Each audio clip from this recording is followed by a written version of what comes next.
सोनपुर गांव में राजू नामक एक किसान रहता था। वो बहुत ईमानदार था।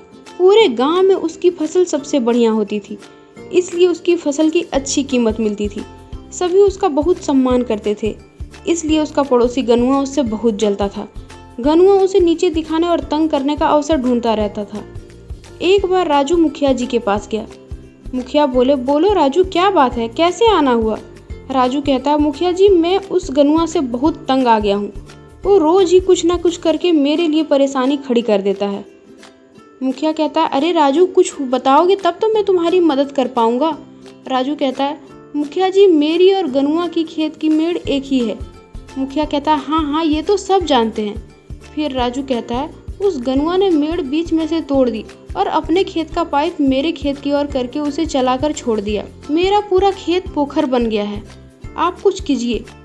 मुखिया जी कहते हैं, तुम मुझसे क्या चाहते हो? राजू कहता है, मैं उसे समझा समझा कर थक चुका हूँ।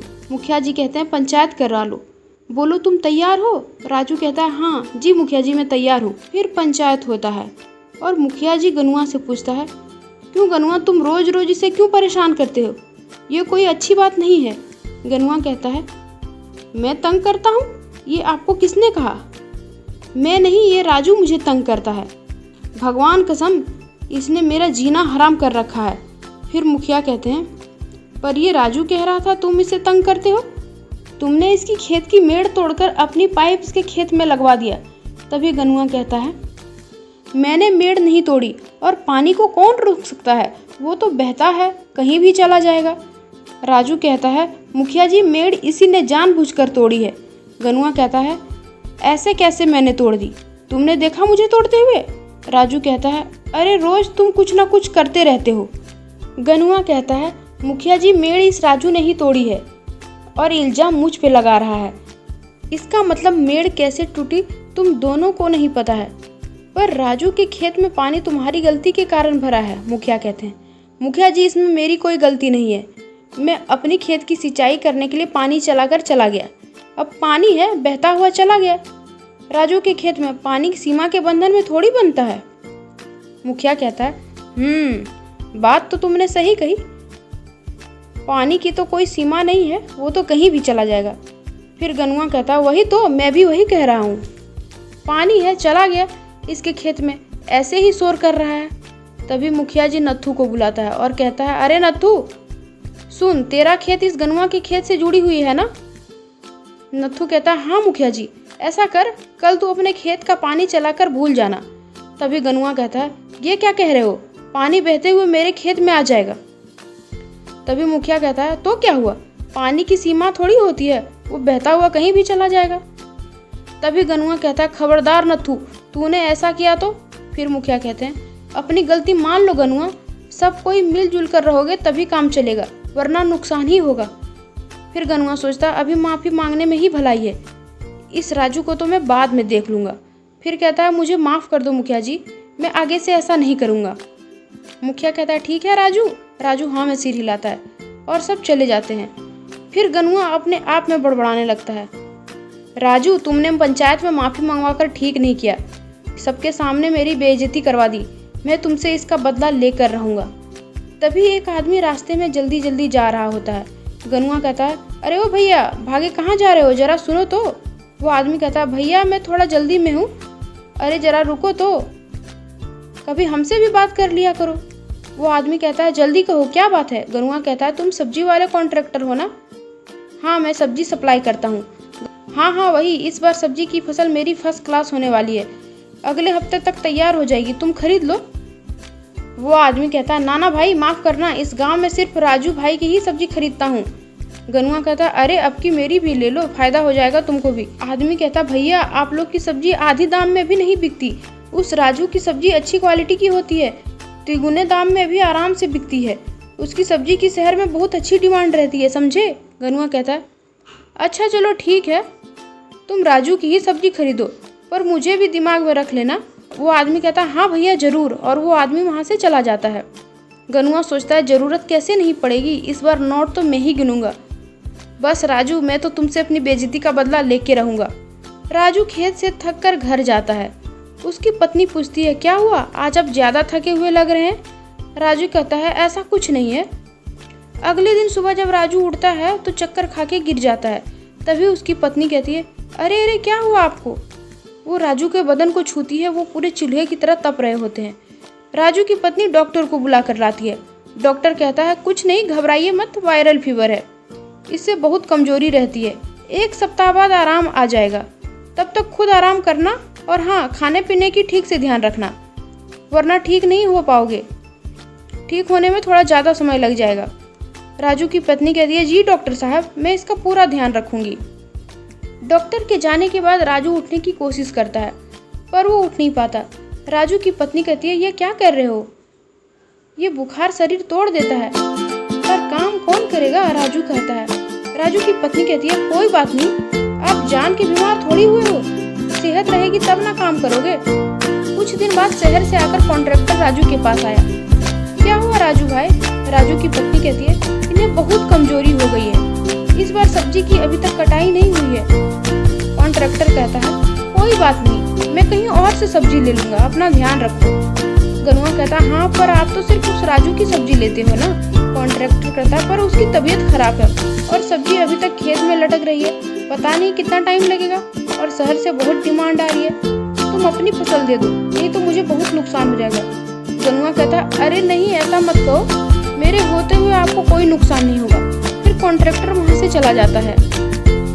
गनुआ कहता वाह, इस साल तो फसल डबल दाम में गया, अगर ये राजू ना होता तो हर साल ये कॉन्ट्रैक्टर मेरी सब्जियां ही खरीदता। 5 दिन बाद राजू थोड़ा ठीक हो जाता है और अपनी पत्नी से कहता है अब मैं ठीक हो गया हूँ। राजू की पत्नी कहती है ज्यादा चिंता मत करना। अगले दिन राजू खेतों में सारी सब्जियां कटवा लेता है। दूर से खड़ा गनुआ सब देख रहा होता है, फिर बोलता है ये राजू का बच्चा ठीक हो गया, मर ही जाता तो ठीक होता। राजू अपने खेत में काम करने वाले आदमियों से कहता है ये सब्जियां ज्यादा दिन तक रहने से सड़ जाएगी, मैं तुम्हें कल सुबह बताता हूँ। गनुआ सोचता है इसे रास्ते से हटाने के लिए कुछ तो करना पड़ेगा, वरना कॉन्ट्रैक्टर मेरी सब्जी दोबारा नहीं खरीदेगा। रात में कलुआ सबसे छिपाते हुए राजू की सब्जी के पास आकर खड़ा हो जाता है और कहता है बेटा राजू, अब सब कुछ तुम्हारा बर्बाद होने वाला है।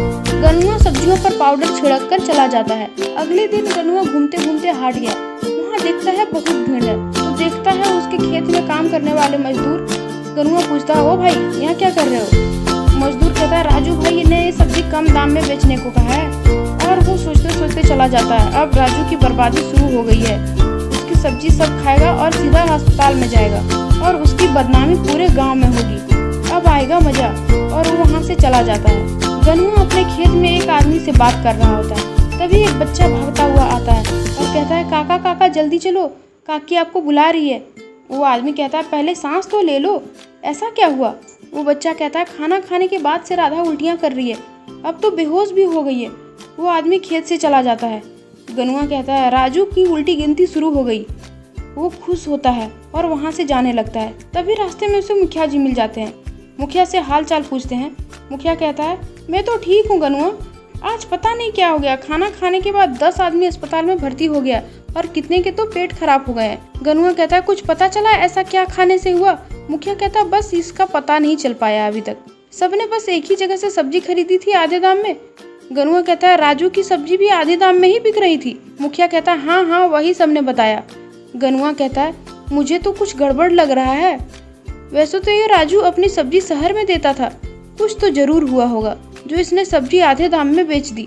मुखिया कहता है हाँ मुझे भी ऐसा ही लग रहा है, उसी की शिकायत करने जा रहा हूँ। और मुखिया वहाँ से चला जाता है। गनुआ सोचता है अब मजा आएगा। गनुआ घर आया तो उसकी पत्नी भागते हुए आई, सुनिए जी मनु को उल्टी हो रही है, चलिए अस्पताल लेकर चलते हैं। गनुआ कहता है उल्टी, क्या खिला दिया था। गनुआ की पत्नी कहती है ये बैंगन की सब्जी खाने की जिद कर रहा था तो हाट से आधे दाम वाली बैंगन की सब्जी ले आई। गनुआ जल्दी जल्दी अपने बच्चे को अस्पताल लेकर जाता है। डॉक्टर को कहता है अरे मेरे बच्चे को जल्दी से देखिए, ये बार बार बेहोश हो रहा है। डॉक्टर कहता है यहाँ सारे बेड फुल हैं, इसे कोई और अस्पताल ले जाओ। गनुआ कहता है तब तक तो इसकी तबीयत और भी खराब हो जाएगी। डॉक्टर कहता है तुम समझ नहीं रहे हो, हम तो सबको दवाई दे रहे हैं, उससे वो ठीक नहीं हो रहा है, पता नहीं चल रहा है कि क्या हुआ है, सबको टेस्ट करवाना पड़ेगा, अगर पता चल जाता तो शायद हम ही इलाज कर पाते यहाँ पे। तभी मनु गिर जाता है। गनुआ की पत्नी रोने लगती है। डॉक्टर देखता है मन्नू की हालत बहुत खराब हो गया है। तभी डॉक्टर कहता है, मेरी मानो तो इसे किसी बड़े अस्पताल में ले जाओ, वहाँ टेस्ट से पता चल जाएगा कि क्या बीमारी है। तभी गनुआ कहता है, मैं आपको बताता हूँ ये कौन सी बीमारी है। वो डॉक्टर साहब को सब बता देता है। डॉक्टर कहता है, अच्छा किया तुमने सही समय पर बता दिया, अब सबका इलाज हो जाएगा। डॉक्टर मनु को इंजेक्शन लगाता है। तभी वहाँ इंस्पेक्टर आ जाता है और डॉक्टर उसके साथ कमरे में चला जाता है। इंस्पेक्टर कहता है, अरे भैया गनुआ, तुम्हें मेरे साथ चलना होगा। गनुआ कहता है, जी इंस्पेक्टर साहब, मुझे अपनी गलती का एहसास है। तभी मुखिया जी और राजू भी वहाँ आ जाता है। मुखिया जी कहते हैं, गनुआ तुमने ऐसा करके ठीक नहीं किया, ये बहुत ही गलत काम किया तुमने। गनुआ कहता है, मेरी मति मारी गई थी, मैं हर हाल में राजू से ज्यादा कमाना चाहता था, इसलिए मैंने वो सब कुछ किया इसे हराने के लिए, और इस बार तो मुझ पर ही आके पड़ गया। मैं हर हाल में राजू से ज्यादा कमाना चाहता था, इसलिए इस बार सब कुछ मेरे ऊपर ही उल्टा पड़ गया। राजू कहता है, मैंने कभी किसी का बुरा नहीं चाहा, जाने क्यों तुम मेरे पीछे पड़े थे, तुम्हारे वजह से सब बीमार हो गए। गनुआ कहता है, मुझे माफ कर दीजिए। तभी मुखिया कहता है, इसलिए सब कहावत कहते हैं, जैसी करनी वैसी भरनी।